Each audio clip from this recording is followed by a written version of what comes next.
Olá, tudo bem? Eu sou o professor João Rafael, trabalho com formação de professores na área da educação audiovisual aqui no Distrito Federal e hoje eu queria conversar com vocês sobre o filme A Ostra e o Vento. Eu escolhi 3 cenas que a gente vai assistir por aqui e eu vou comentar essas cenas para a gente conversar um pouquinho como é que esse processo pode se desenvolver na sua sala de aula, por exemplo.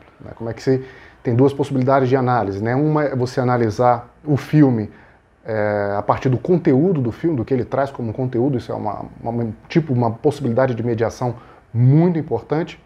E o outro aspecto que caminha junto dessa, né, não é diferente, é que aquele conteúdo se dá por meio da imagem em movimento. Né? Então, basicamente, eu queria tratar um pouco sobre isso hoje, nas 3 cenas que eu escolhi aqui do filme A Ostra e o Vento. Porque esse filme, na verdade, ele parte de uma obra homônima, A Ostra e o Vento, publicada em 1964, por Moacir C. Lopes. Nas palavras dele, é uma obra que fala sobre a solidão. Solidão que leva a pessoa à loucura. Resumidamente, a história da Marcela, e ela quer descobrir o mundo, né? Ela quer sair por aí, quer ver outras possibilidades, e não consegue. Enfim, o pai não quer, o pai é muito autoritário, e cria ela ali naquela redoma, naquela ilha, né? Bom, mas quanto ao filme? O filme foi dirigido em 1997 por Walter Lima Jr. Walter Lima Jr. é um dos integrantes do Cinema Novo, né, que teve lá no movimento do Cinema Novo. Segundo o Cacá Diegues, deles todos, ele é o menos que tinha uma prerrogativa, no sentido de uma iniciativa, uma vinculação política, vamos dizer, partidária direta, né? Embora ele se interessasse pela política, embora a obra dele também fala, né, tem um subtexto sobre isso, mas não existe um engajamento como você percebe, por exemplo, na obra do Leon Hirschman, do próprio Glauber Rocha, os ícones aí desse movimento Cinema Novo. Se eu preferi fazer por aqui, eu queria fazer esse comentário, não queria fazer uma edição colocando a imagem em cima, por questões de direitos autorais eu fico um pouco preocupado com isso, então fiz essa escolha da gente fazer por aqui. Olha só essa cena. Tá bem? É seu. Sim.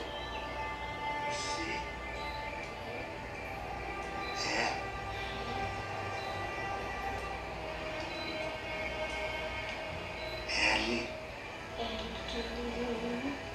A. Aí, meu diário, Marcelo. É você? Então. Serginho, meu. Olha que interessante. Abre o quadro. Esse é o personagem do Daniel, que está vamos dizer, um refúgio para a personagem da Marcela, porque ele traz um pouco de alívio para aquela convivência que ela tem ali na ilha, né? Ele alfabetizando ela, né?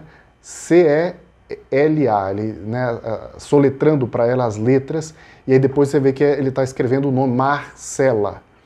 E é muito interessante, Cela tem a ver com a própria condição dela ali, naquele lugar, presa ali naquele lugar, né?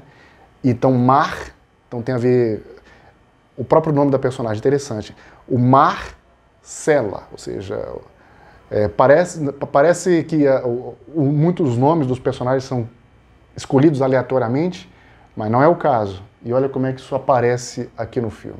Nessa outra cena, é a cena em que ela se transforma em mulher, né? Vem as regras, como se diz, e ela precisa de uma consulta, ela precisa se consultar, então precisaria, teoricamente, sair da ilha e se consultar com uma médica, enfim. E o Daniel sugere isso para o pai dela e ele não quer de modo algum. O José inventa uma desculpa, em princípio ele aceita, mas depois ele inventa uma desculpa para ela não ir, dizendo que não pode deixar a ilha, enfim, tem toda uma desculpa dele em relação a isso. E aqui tem um diálogo muito interessante, vamos assistir, e eu vou parar justamente num momento que eu acho que é bacana pra gente analisar. Vamos lá? Mas eu não confio em você. Bom, se eu não posso ajudar você nem nesse assunto, eu vou embora. Não. Ela precisa ir ao médico, não é mais uma criança.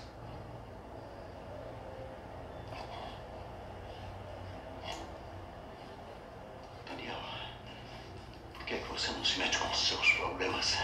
Isso é uma coisa que diz respeito a mim e a minha filha. Você vive enchendo a cabeça dela de besteiras. Enchendo. Por que você não cuida da sua vida?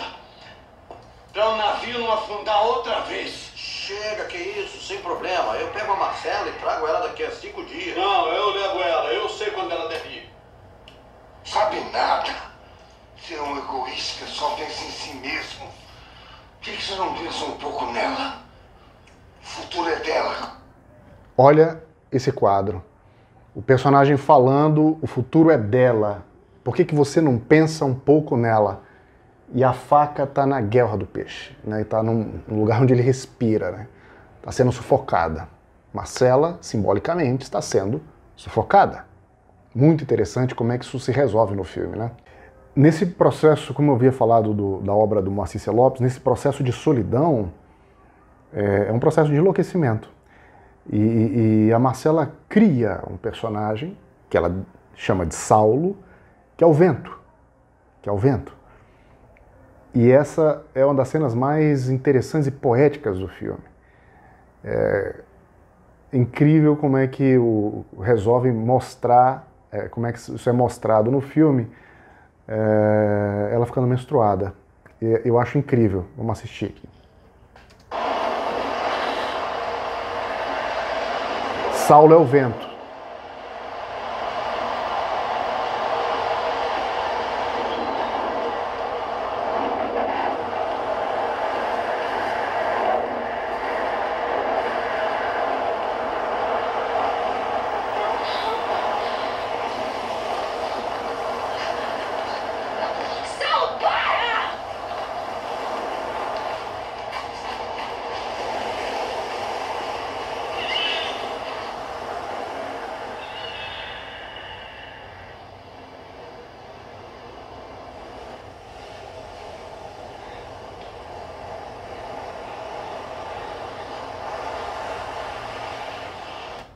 Olha que interessante, né? Uma cena que, para mostrar o que mostra, foge do senso comum, do que seria mostrar isso de uma maneira mais usual. Então são essas as 3 cenas que eu queria conversar com vocês. Eu queria que você comentasse aí como é que se você já viu a obra e como é que você vê a leitura dessas cenas, se você já leu e viu o filme, como é que você dialoga com a obra. E eu gostaria muito de saber as suas impressões. Tá certo? Faça aí os seus comentários, as suas reflexões e vamos prosseguindo nesse diálogo. Um abraço e até o próximo.